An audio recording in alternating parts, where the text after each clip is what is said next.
కేంద్ర మంత్రి కిషన్ రెడ్డికి స్ట్రాంగ్ కౌంటర్ ఇచ్చారు సీఎం రేవంత్ రెడ్డి. 9 పేజీల బహిరంగ లేఖను విడుదల చేశారు. కేంద్ర నిధులు నిలిపివేసిన తెలంగాణ ప్రాజెక్టుల వివరాలను లేఖలో పేర్కొన్నారాయన. తాను రాష్ట్రానికి సంబంధించిన ఏ ప్రాజెక్టు నాపానో, ఏ నిధులు అడ్డుకున్నానో చెప్పాలని కిషన్ రెడ్డి చేసిన సవాల్కు రియాక్ట్ అయ్యారు ముఖ్యమంత్రి. దీనికి సంబంధించిన పూర్తి వివరాలతో లేఖ విడుదల చేశారు. కేంద్ర మంత్రి హోదాలో ఉన్న కిషన్ వ్యాఖ్యలు పూర్తి బాధ్యతారాహిత్యమని విమర్శించారు. తెలంగాణలో ప్రజాప్రభుత్వం ఏర్పడిన రోజు నుంచే పారదర్శకంగా పాలన సాగుతోందని అన్నారు.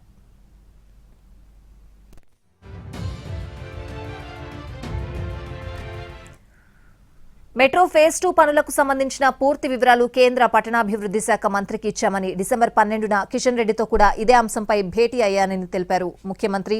తెలంగాణ ప్రభుత్వం పంపిన వినతులు అమలు చేయాల్సిన నైతిక బాధ్యత లేదా అని ప్రశ్నించారు.